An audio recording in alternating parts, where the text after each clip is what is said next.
नमस्कार दोस्तों, मैं Purushottam Kumar Kaushik, additional director Gem classes private limited Bansur. कैसे हैं आप सभी लोग? आशा और उम्मीद करता हूं कि आप सभी लोग अच्छे होंगे। जैसा कि आप सभी को पता है कि अभी जेईई मेन 2022 के एग्ज़ाम चल रहे थे और अभी सडनली जेईई मेन में भी आंसर की अपलोड कर दी है और एक एक्सपेक्टेड बच्चों को रिजल्ट के बारे में पता चल गया है।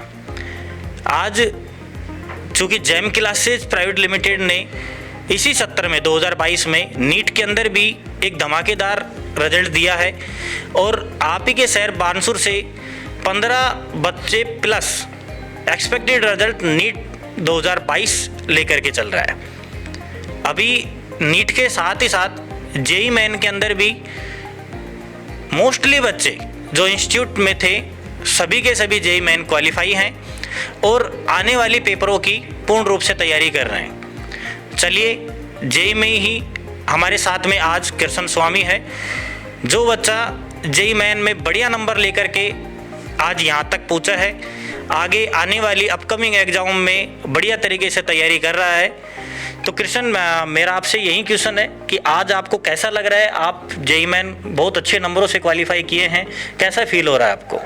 मेरे को सर बहुत अच्छा लग रहा है, क्योंकि मैंने एग्ज़ाम दिया तो उस वक्त तो नर्वस फील हो रहा था कि एग्ज़ाम कैसा जाएगा कैसा नहीं जाएगा, लेकिन अब अच्छे परसेंटाइल पहला एग्ज़ाम का रिजल्ट आ भी गया है, उसमें अच्छी परसेंटाइल लेके अच्छा फील हो रहा है मेरे को।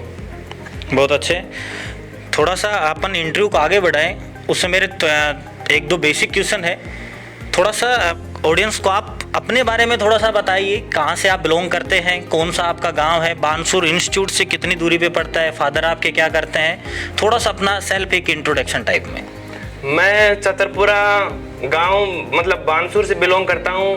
मेरे पिताजी किसान हैं, वो खेती करते हैं और मैं मेरे पहले लोकल में स्कूल से पढ़ता था, लेकिन अब फिर बाद में मैंने 12th पास करके यहाँ पर जेम में इंस्टीट्यूट में एडमिशन लिया। फिर उसके बाद में मैंने जेईई की तैयारी की और अब जेईई में मेरा सिलेक्शन हो गया। बहुत अच्छे। जैसा कि आप सभी लोगों ने सुना, कृष्ण बानसूर के ही एक छोटे से गांव चतरपुरा से बिलोंग करता है।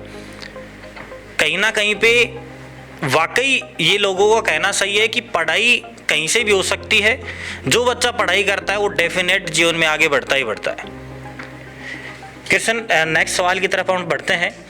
आप जेम क्लासेस के अंदर आए, आपको यहाँ पे यहाँ का इंफ्रास्ट्रक्चर, स्टडी मटेरियल, इन सब चीज़ों के बारे में आप क्या कहेंगे गाइड? जेम का इंफ्रास्ट्रक्चर, स्टडी मटेरियल सब कुछ बढ़िया है। यहाँ पर जेम में आने पर पता चलता है कि यहाँ पर टीचर बहुत अच्छी केयर करते हैं आपकी।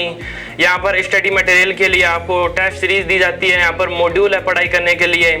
बच्चा अगर मन लगाकर पढ़ाई करे तो छोटे से गाँव की कोचिंग से भी सिलेक्शन हो सकता है उसका। बहुत अच्छे। जैसा कि अभी प्रेजेंट में जेईई मेन के लिए आप किस तरीके से क्या रणनीति लेकर के आप तैयारी कर रहे थे? अब जो प्रेजेंट में 2023 में जो बच्चे आने वाले अपकमिंग जो 18 है, उनको आप क्या सलाह देंगे कि किस तरीके से उनको पढ़ना चाहिए? सबसे पहली बात तो आपको टीचर की बातों को फॉलो करना चाहिए। टीचर जो कहता है उसके लिए आपको उसकी फॉलो करना चाहिए हर बात को। टीचर आपको वो करता है, गाइड करता है, तो आपकी उसको हर बात को फॉलो करना चाहिए। और फिर टीचर जो बोलता है उसकी बातों में कुछ ना कुछ पॉइंट ज़रूर होता है। आपको रेगुलरिटी से पढ़ना चाहिए, कंसिस्टेंसी बहुत इंपॉर्टेंट होती है। और टाइम टेबल बना के पढ़ना ज़रूरी नहीं है, लेकिन आपको रोज़ हर सब्जेक्ट पढ़नी चाहिए। हर सब्जेक्ट को टाइम देना ज़रूर होता है। और टेस्ट सीरीज लगानी चाहिए, मॉक टेस्ट लगानी चाहिए आपको, जिससे आपका जेईई में सिलेक्शन आसानी से हो जाएगा। नमस्कार दोस्तों, मैं आपका अपना admin Pankaj Kumar Mishra, gem classes Bansur से। सबसे पहले मैं अपने प्रिय स्टूडेंट कृष्ण को बहुत बहुत तहे दिल से हार्दिक बधाइयाँ दूंगा कि इस सफलता को हासिल करने में उन्होंने काफ़ी अच्छी मेहनत की है। और मैं ईश्वर को यही साक्षी मानकर या ईश्वर से प्रार्थना करूंगा कि ये आगामी अपने फ्यूचर जो भी प्लान हो उसमें बहुत बेहतरीन करें और सफलता की उन सीढ़ियों तक पहुँचें जहाँ इनका परिवार बहुत बड़ी आस लगाकर बैठा है। तो बेटा, मुझे आप ये बताइए कि जब आपने पेपर दिया तो आपका जो एग्जामिनेशन जो हॉल है उसके बारे में आप स्टूडेंट्स को बताइए, क्योंकि ऐसा मानना है कि ये जो 2 घंटे का जो एक पेपर का टाइमिंग होता है ये भी स्टूडेंट्स के लिए बहुत इंपॉर्टेंट समय माना गया है। तो आप मुझे बता सकते हैं कि जब पेपर आपके सामने आ रहा है तो उस समय अपन विद्यार्थी को किस किस प्रकार से अपना संयम बनाए रखना चाहिए? सबसे पहले जब मैं पेपर देना गया था तो मैं भी बहुत नर्वस था, सोच रहा था कि इतनी जल्दी में पेपर कैसे अटेम्प्ट होगा, सारी क्वेश्चन कैसे कर पाऊंगा मैं। लेकिन वहाँ पर मतलब आपको कॉन्फिडेंट होकर जाना चाहिए। अगर आप कॉन्फिडेंट होकर जाओगे तो आपका पेपर आसानी से हो जाएगा। आपको अगर आप मैथ से शुरू करते हो तो मतलब आपको ज़्यादा टाइम लग सकता है, इसलिए आपको अच्छी सब्जेक्ट चूज करनी चाहिए। जैसे केमिस्ट्री से शुरू कर दिया आपने, उसके बाद में आपको फिजिक्स कर लिया, और टाइम का मतलब बहुत ज़्यादा ध्यान रखना पड़ेगा, क्योंकि टाइम विद इन टाइम आपको कुछ क्वेश्चन करने पड़ते हैं सारे। जी, जैसा कि कृष्ण ने बताया कि भाई आपको अपना विश्वास रखना चाहिए। देखो, विश्वास के बिना कुछ नहीं है, विश्वास सफलता की सबसे बड़ी कुंजी होती है। और जैसा कि कृष्ण का भी मानना है, क्योंकि हाल में अभी जेईई मेंस का 2nd अटेम्प्ट का रिजल्ट आया है, तो ये सब विश्वास और इनके संयम से इन्होंने बहुत अच्छा स्कोर किया। तो कृष्ण, मैं अब आगे आपसे यही उम्मीद करता हूँ कि आप और भी अच्छा बेहतरीन करेंगे। तो अब आपके आगे क्या प्लानिंग है और अच्छा करने के लिए? आप जो बच्चे अभी और आगामी जेईई मेंस का पेपर देंगे तो उन बच्चों को आप क्या सुझाव देना चाहेंगे? सर, अभी तो मेरा एग्जाम अभी 28 अगस्त को जेईई एडवांस का एग्जाम होगा, उसके लिए अभी मैं प्रिपरेशन कर रहा हूँ। यहाँ पर कोचिंग से आके टेस्ट सीरीज ले रहा हूँ और मतलब घर पर भी पढ़ाई कर रहा हूँ।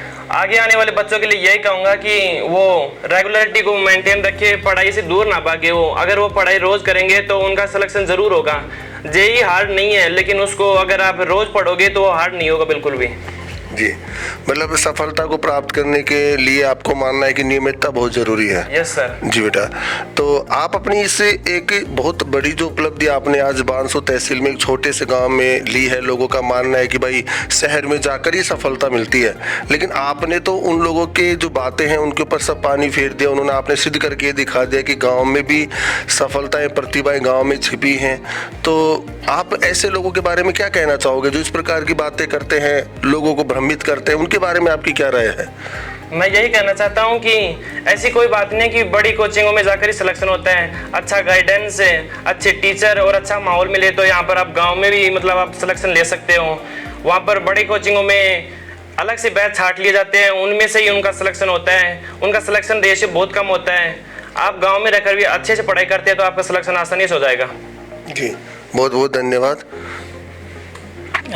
मेरे एक बेसिक सा सवाल है आपसे कृष्ण, जैसा कि बानसूर क्षेत्र के अंदर ऐसा नहीं है कि मैथ के बच्चे कम है, मैथ के बच्चे भी बहुत है आपके अपने शहर बानसूर से, लेकिन जैसा कि फील्ड से भी फीडबैक निकल कर के आता है, मोस्टली बच्चे कोशिश करते हैं डिफेंस की तरफ जाने के लिए। जो बच्चे मैथ में हैं वो कोशिश करते हैं डिफेंस में निकलने के लिए। उन बच्चों के लिए आप क्या कहेंगे? क्या डिफेंस वाकई इतना डिफ़िकल्ट नहीं है जितना कि IIT है, या IIT डिफ़िकल्ट है या डिफेंस डिफ़िकल्ट है? क्या कहेंगे इसके बारे में? पहली बात तो यह है सर कि अब जो सरकार ने अग्निपथ स्कीम लाई है उससे बच्चों के लिए 4 साल के बाद उनका फ्यूचर अनसिक्योर हो जाता है। और दूसरी बात, अगर आप जेईई की तैयारी करोगे तो जेईई डिफेंस से हार्ड पड़ता है, लेकिन अगर आप जेईई की तैयारी कर लेते हो, अगर उसके बाद में आप डिफेंस का एग्जाम देते हो तो आसानी से आप डिफेंस क्रैक कर सकते हो और उसमें भी आप सिलेक्शन ले सकते हो। बिल्कुल सही है, इस बात से कहीं ना कहीं मैं भी एग्री करता हूं, क्योंकि कोई बच्चा IIT की तैयारी कर रहा है, IIT का मतलब आप मैथ के अंदर सुपीरियर एजुकेशन ले रहे हैं। ओबियसली जब कोई बच्चा हायर एजुकेशन की तरफ बढ़ता है तो डेफिनेट वो बच्चा नीचे या फिर उस एग्जाम में 100% फाइट करता है। लेकिन अगर मार्केट में किसी बच्चे के पास नॉलेज ही कम रहेगी तो डेफिनेट वो बच्चा फिर हायर एजुकेशन की तरफ नहीं बढ़ पाएगा। तो IIT मेरे हिसाब से एक बहुत अच्छा सेक्टर है। इंटरव्यू को ज़्यादा न बढ़ाते हुए अब मेरा आपसे एक आखिरी सवाल है कि आप अपनी सफलता का श्रेय किसे देना पसंद करेंगे? मैं अपनी सफलता का श्रेय अपने माता पिता को, अपने टीचर्स को, यहाँ पर जैम की मैनेजमेंट टीम को और मेरे भाई बहन को देना चाहता हूँ, क्योंकि उन्होंने मेरा पूरा सपोर्ट किया मेरी पढ़ाई के वक्त। बहुत अच्छा कृष्ण, आपसे बात करके बहुत अच्छा लगा। बस हम सबकी यही अपेक्षा है, यही उम्मीद है कि जीवन में आप इसी तरीके से आगे बढ़ते रहें, जीवन की हर खुशियाँ आपको मिले और आने वाले अपकमिंग एग्जाम में भी आप बहुत अच्छा रिकॉर्ड लेकर के आएँ। अपने माँ बाप का, गांव बस्ती डाणे मोहल्ले का सबका नाम आप रोशन करें। इसी उम्मीदों के साथ में बहुत बहुत धन्यवाद। Thank you sir.